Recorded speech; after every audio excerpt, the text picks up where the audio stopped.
Welcome to Planet of the Nerds. I'm your host. This is a special day for me. This is my 50th birthday, so I wanted to just bring you a few things that I love and enjoy and hope you can too. First off, we're going to talk about a few comic books that I want to present to you for future reading to maybe also put in your collection. Let's start. First up is Suicide Squad number one. As you can see, this is bagged. Let me see if I can get it in great view. This here is one of the beginning of the Suicide Squads, and as you can see, it's a different lineup than the movie. But like the movie, the Suicide Squad rotates in and out of characters, just like people rotate stupid people in and out their lives. Next up, coming up is one of my favorites from back in the day. It's called Shaman Tears. Shaman Tears is a great book done by Image back in the day.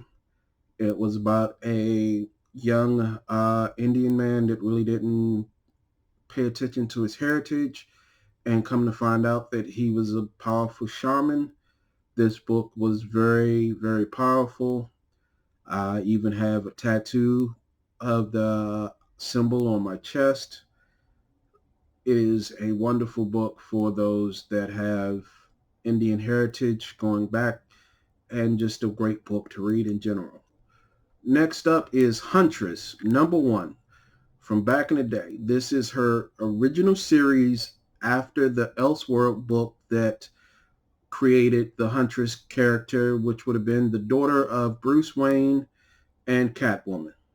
This was her new storytelling of not that origin, but of the crime fighter family, crime family that ended up being killed, and thus similar to the origin they had on Young Justice and everything else. Next up is my man Nighthawk.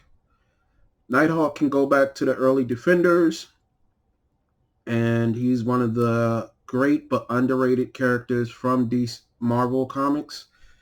Um, some people originally said that when he came out, he was a knockoff of Batman when he first came out, but his storyline has developed to be way more different, way more intriguing, and it is a great read. Next up will be some comics, TV series, and movies. I'm going to start showing y'all from some of my collection that I hope that some of y'all can actually enjoy or remember from back in the day. First up, Street Hawks. Who remembers them? It was a jawsome time to have fun. Everybody basically says they're a ripoff of the Teenage Mutant Ninja Turtles because they was first, but when you have cartoons, everybody comes up with similar ideas around the same time, somewhat with superheroes. So if you haven't seen this, look it up. It is a fun cartoon to watch. It is hilarious. The action figures now are actually coming back into fruition as far as value wise because everybody is going back being nostalgic. Next up will be Kamen Rider W.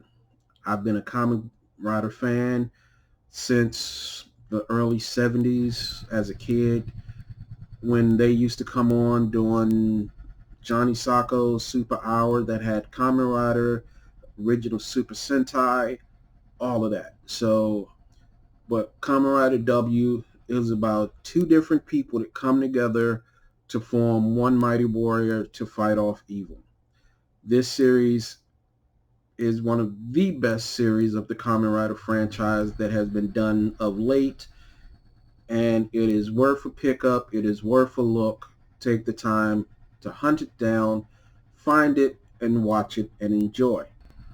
For all of my Power Ranger fans slash Super Sentai, this is the Go Buster series, which is actually on TV now.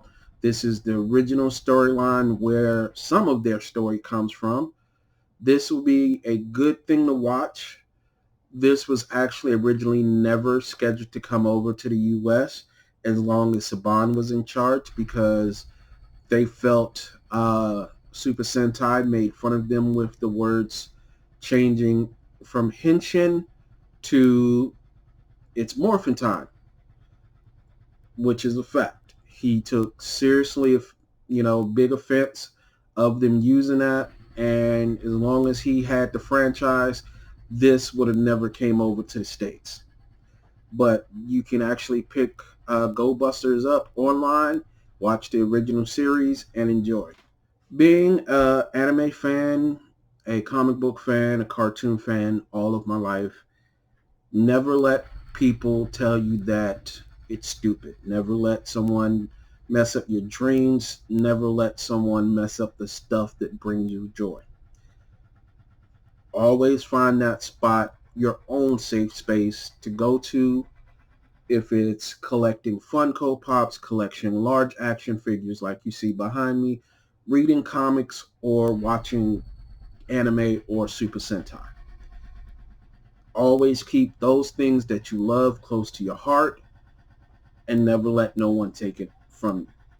And always, you're never too grown to, you know, be a kid.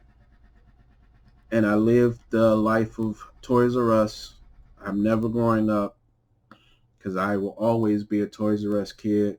They don't pay me for anything, but that's how my motto's been since I was a kid. Because the stuff that makes you happy, once you lose that, that's when you truly become old. Until next time, holla.